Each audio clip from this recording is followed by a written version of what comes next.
অষ্টম শ্ৰেণীৰ অভিভাৱক অভিভাৱিকাসকলক নমস্কাৰ আৰু লগতে মৰমৰ ছাত্ৰ ছাত্ৰীসকলকো নমস্কাৰ।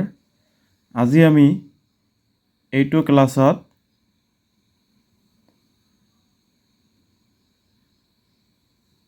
আমাৰ যি প্ৰথম পাঠ গাবহ বিশ্বস্য মাতৰঃ পাঠটোৰ অভ্যাস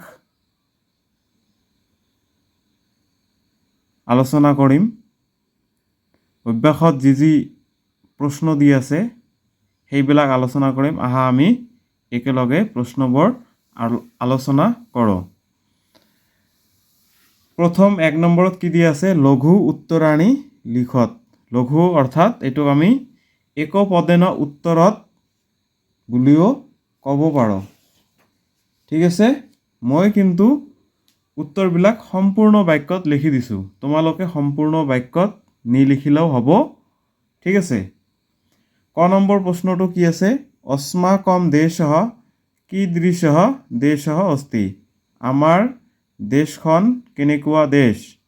অস্মাকম দেশঃ কৃষি প্ৰধানঃ দেশঃ অস্তি। তোমালোকে যদি কৃষি প্ৰধানঃ লিখা উত্তৰটো হৈ যাব, যিহেতু আমাক এটা শব্দতহে উত্তৰ লিখিব দিছে।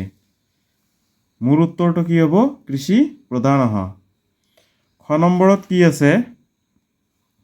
চাও খ নম্বৰত কি আছে? গোদুগ্ধাত কিম ভৱতি। গৰুৰ গাখীৰৰ পৰা কি হয়? গোদুগ্ধাত দধিঃ নৱনীতম ঘৃতম চ ভৱতি। গৰুৰ গাখীৰৰ পৰা দৈ, মাখন আৰু ঘি হয়। তোমালোকে দধিঃ নৱনীতম ঘৃতম চ লিখিবা।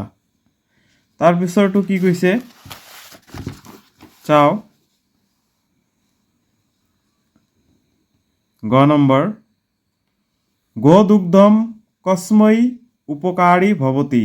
গৰুৰ গাখীৰ কাৰ বাবে উপকাৰী? গোদুগ্ধম শৰীৰায় উপকাৰী ভৱতি। তোমালোকে শৰীৰায় লিখিবা। গ্ৰামে সৰ্বেষাং গৃহেষু কাঃ ভৱন্তি। গাঁৱত সকলোৰে ঘৰত কি থাকে? গ্ৰামে সৰ্বেষাং গৃহেষু গাবঃ ভৱন্তি। আমাৰ এক কথাত অৰ্থাৎ এটা শব্দত উত্তৰ যদি আমি লিখো তেতিয়াহ'লে কি হ'ব? অকল গাবঃ হ'ব। গাবঃ লিখিবা। নম্বৰ কি আছে? কাঃ অস্মাকম বহু উপকাৰম কৰতি। কোনে আমাক বহু উপকাৰ কৰে? গৌ অস্মাকম বহু উপকাৰম কৰতি। তো উত্তৰটো কি হ'ব? গৌ। সম্পূৰ্ণ লিখিব নালাগে, অকল গৌ লিখিলে উত্তৰটো সম্পূৰ্ণ হৈ গ'ল। যিহেতু আমাক কি কৈছে? লঘু উত্তৰাণী অৰ্থাৎ এটা শব্দত উত্তৰ লিখিব কৈছে একপদেন উত্তৰত।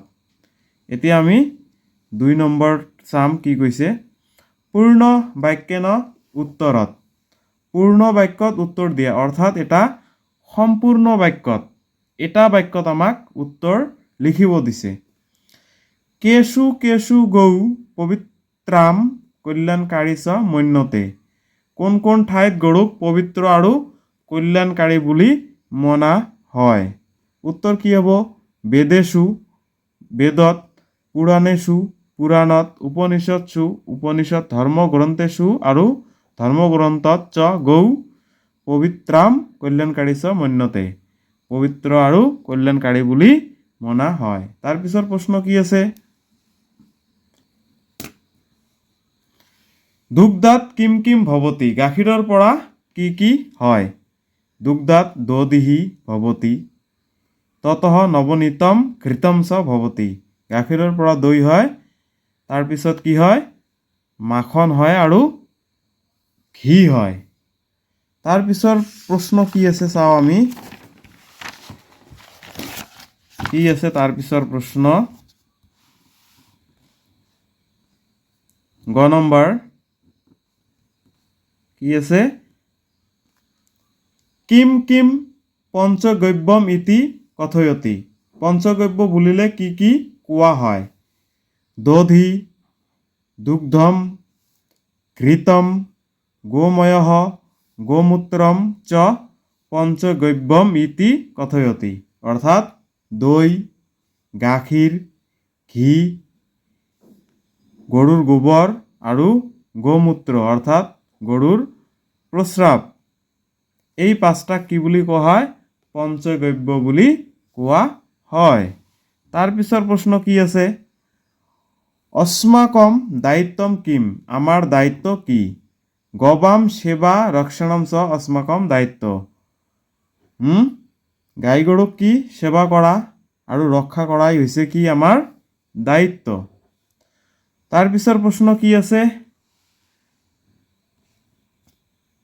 গো চৰ্মণা কেশাম নিৰ্মাণম ভৱতি? গৰুৰ ছালেৰে কি নিৰ্মাণ কৰা হয়? গো চৰ্মণা ঢোলকম মৃদংগ আদি দেৱ বাদ্যানাম নিৰ্মাণম ভৱতি। গৰুৰ ছালেৰে ঢোল, মৃদংগ আদি দেৱ বাদ্যযন্ত্ৰবোৰ নিৰ্মাণ কৰা হয়। 3 নম্বৰত কি কৈছে? ৰিক্ত স্থানানি পূৰয়ত? খালী ঠাই পূৰ কৰা।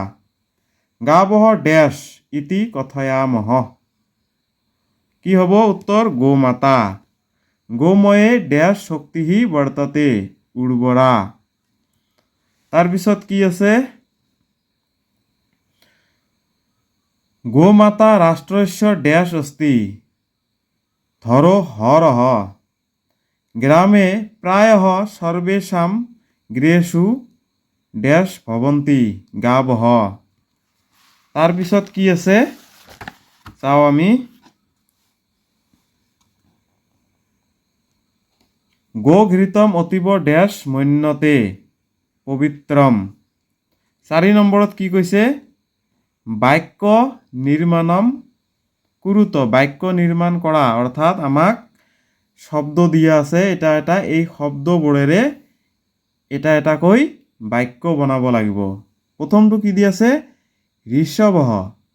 বাক্য বনালে কি হ'ব? ঋষভঃ কৃষি কৰ্মণি উপকাৰী অস্তি।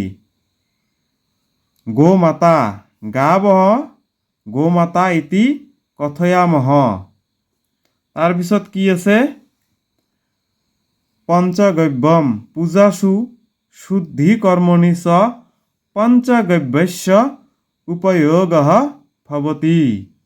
তাৰপিছত কি আছে? পবিত্ৰম গো ঘৃতম অতীব পবিত্ৰম মন্যতে। তাৰপিছত কি আছে? উপকাৰী গো দুগ্ধম শৰীৰায় উপকাৰী ভৱতি। 5 নম্বৰত কি দিয়া আছে? 5 নম্বৰত পদ পৰিচয়ম দিয়তাম অৰ্থাৎ পদ পৰিচয় দিয়া। আমাক দুগ্ধাত অস্মভ্যম বেদেশু গবাম শৰীৰায় গৃহাত, এই পদবিলাক দি আছে। এই পদবিলাক কেনেকৈ হৈছে তাৰ আমি পৰিচয় দাঙি ধৰিব লাগিব। দুগ্ধাত দুগ্ধ শব্দস্য পঞ্চমী একবচনে। অস্মভ্যম অস্মৎ শব্দস্য চতুৰ্থী বহুবচনে। বেদেশু বেদ শব্দস্য সপ্তমী বহুবচনে। গবাম গো শব্দস্য ষষ্ঠী বহুবচনে। তাৰপিছত কি আছে? শৰীৰায়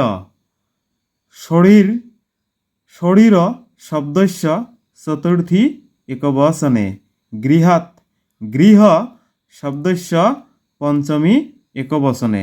এইবিলাক হৈছে পদ পৰিচয়। এইখিনিতে আমাৰ প্ৰথম পাঠ গাবঃ বিশ্বস্য মাতৰঃ পাঠটো শেষ হ'ল। আশা কৰিছোঁ তোমালোকে ভিডিঅ'টো চাই মৰম দিবা আৰু লগতে সকলোকে শ্বেয়াৰ কৰিবা যাতে সকলোৱে ভিডিঅ'টো চাই পঢ়িব পাৰে, আৰু লাইক কৰিবা, কমেণ্ট কৰি জনাবা ভিডিঅ'টো কেনেকুৱা লাগিছে। ভিডিঅ'টো আজিলৈ ইমানতে সামৰিছোঁ। নমস্কাৰ।